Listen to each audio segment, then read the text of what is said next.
My wife cheated on me for 2 years, and now she's begging me to take her back after her lover dumped her. I am 50 years old. I was married to my wife, Amy, 48, for over 2 decades, 23 years, to be exact.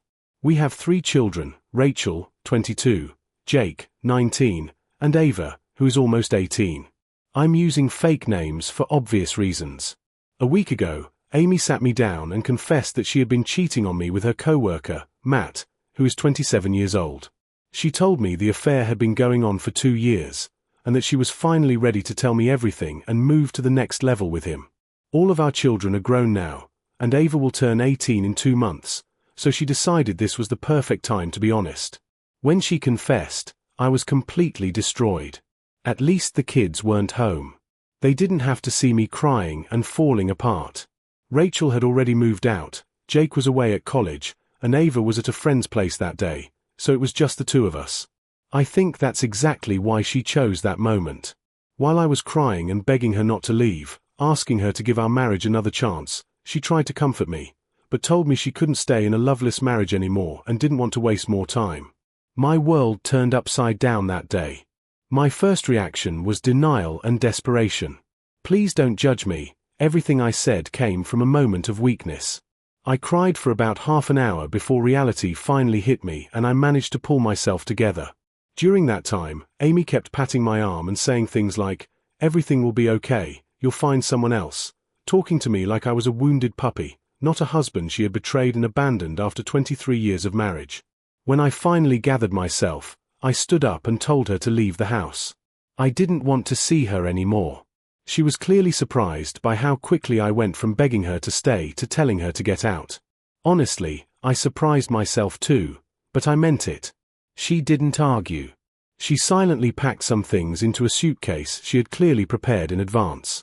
That's when I realized she had planned all of this. She left after an awkward attempt at a hug that I didn't return. I just stood there, frozen. After Amy left, I cried like a child for hours until Ava came home. I was completely broken. My marriage had collapsed. The woman I loved more than anything had been cheating on me for 2 years before finally confessing. And the worst part? She didn't even seem to think she had done anything truly horrible. She acted as if nothing serious had happened and only tried to comfort me because the silence made her uncomfortable while I was sobbing. 1,000 thoughts are still racing through my head, but at least now, a week later, I feel a bit more stable. I'm holding myself together for my kids, if not for myself. When Ava came home that day, she found me asleep on the couch. The moment I woke up, she could tell I had been crying, my eyes were red and swollen. She asked several times what happened and where her mother was before I finally told her the truth. I knew that once I said it out loud, it would become real, and I would break down again. And I did. It was awkward, but Ava hugged me, and her comfort was genuine. She was just as shocked as I was. I wasn't in any condition to think clearly, so I didn't tell anyone else. Ava took charge. She called her brother and sister, asked them to come home as soon as possible, and also called my brother to help us. My brother Eric is 45.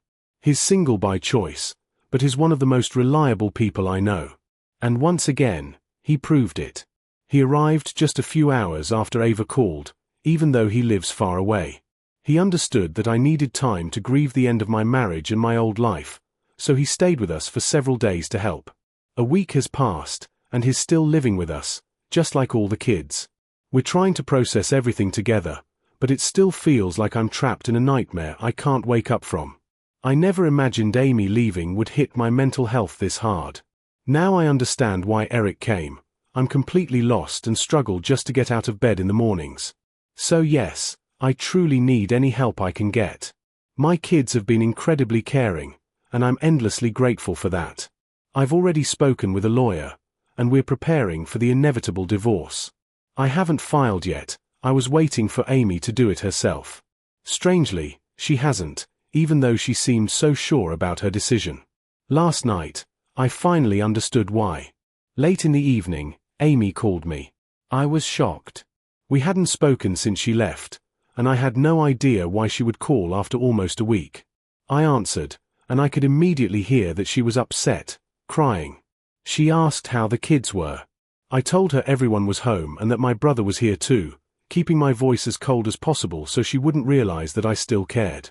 Because the truth is, I do still love her. I just didn't want her to know that. After my short answers, she suddenly broke down completely. This caught me off guard. She was the one who cheated and left, so why was she crying now? Before I realized it, I asked if she was okay.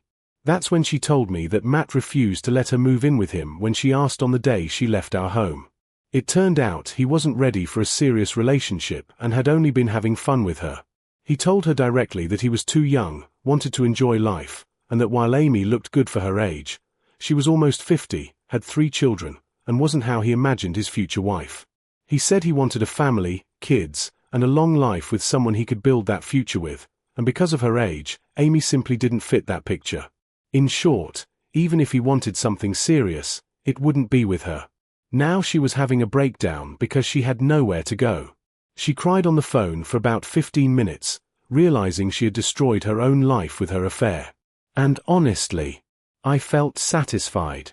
She admitted that the kids weren't speaking to her, they had blocked her everywhere without saying a word. She had been living in a hotel for a week because she was afraid to ask if I'd take her back. That night, she finally broke and called me because she didn't know what else to do. Hotels aren't permanent, so she asked if she could come home and if I would give her a second chance. I was stunned by the audacity of that question. In seconds, all my sadness and pity disappeared, replaced by a fury that should have come much earlier. I told her there would be no second chance, just like she never gave me one. I told her I was glad things turned out this way, because she deserved it. Then I hung up and turned off my phone so I could sleep without thinking about her. I was furious at the idea that after everything, she thought I would fix her life again like I always had. Throughout our marriage, like any couple, we had problems. But I was always the one who tried to fix things, even when I wasn't at fault. I was the one who apologized, chased after her, tried to make peace. But I'm done. I can't forgive this. I can't forget it. And I don't want to. This was the wake-up call I needed. I loved my wife more than she ever loved me, and more than she deserved. Now it's over. I don't believe I was wrong to kick her out and refuse to let her return. The house legally belongs to me, I bought it, and she can't force me to let her back in. Of course, now she's trying to paint me as cruel and unfair.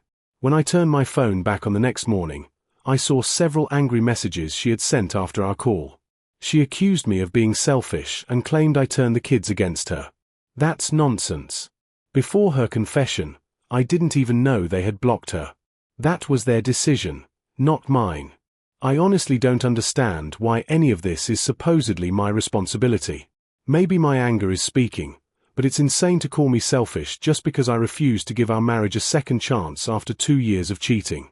Now that her lover dumped her, she wants to crawl back, expecting me to take her in like an idiot. I'm certain I'm doing the right thing. Still, I want to make sure I'm not becoming cruel out of anger. That's why I'm here. Am I going too far by refusing to take my wife back after she cheated on me with a coworker? Update 1. Hi everyone. Thank you so much to everyone who responded to my first post. I'm glad I wrote it, because that's when I realized how much Amy had been gaslighting me, making me doubt my decision not to let her back into my home and my life. I truly started wavering, and I might have given in if it weren't for all of you. So thank you. You quite literally saved me from another life filled with pain and mistrust. Amy has been flooding me with messages, guilt-tripping, manipulation, endless apologies, promises that she made a terrible mistake and will do anything to fix it. I don't understand how she thinks I could forgive this. This wasn't a small argument. She cheated on me for 2 years. She still doesn't grasp the magnitude of what she did, and honestly, I don't think she ever will. I feel much better now. Rachel and Jake have gone back to their lives. Ava is still living with me for now, taking care of me, and I'm deeply grateful. I told her not to stay home just for my sake, to go out, see friends, enjoy life. She's leaving for college in the fall, and I want her to enjoy this summer. My brother is still with us, and I'm incredibly thankful. He may not be very emotional, but his presence helps more than he knows. Legally, my lawyer and I have filed for divorce. We submitted the paperwork yesterday. Amy clearly wasn't planning to do it herself. Now that she has nowhere to go, she suddenly wants to come back. In a few days, she'll be served. And then the real battle begins. Update 2. Amy was served divorce papers today, and judging by her messages, she took it very badly. I haven't blocked her yet, I haven't found the strength to fully cut contact, but I will soon. She sent me several vile messages, wishing awful things on me. According to her, I ruined her life, and the divorce is just my revenge for her wanting a little fun. She mocked my age and appearance, saying she only wanted excitement.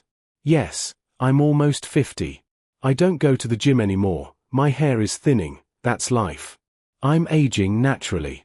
I'm not obese, I keep myself in decent shape, but I can't look 20 forever unless I'm a celebrity with endless money. Matt is younger and more attractive, but that's the point of marriage and commitment. If she couldn't control herself and jumped into bed with the first younger man who showed interest, that's not my fault. Only now, after more than 20 years, am I starting to see all the red flags I ignored because I loved her. And as painful as it is to admit, somewhere deep inside, I still do. That's probably why I haven't blocked her yet. But I pray I find the strength soon, because I can't take her madness anymore. Update 3. There's been an ironic twist. My eldest daughter Rachel told me that Amy is now publicly dragging Matt online. Yesterday, she posted an angry rant about how he led her on for 2 years and then dumped her. The funniest part? Several women from her workplace commented, admitting they had also been involved with him. Turns out he was just the office playboy who slept with half the staff. I never believed in karma before, but this might be the purest example of it. I've blocked Amy now, just like Rachel did. We haven't officially announced the divorce to extended family yet, but her public meltdown probably explained everything already. We're currently negotiating asset division. Amy lost her job.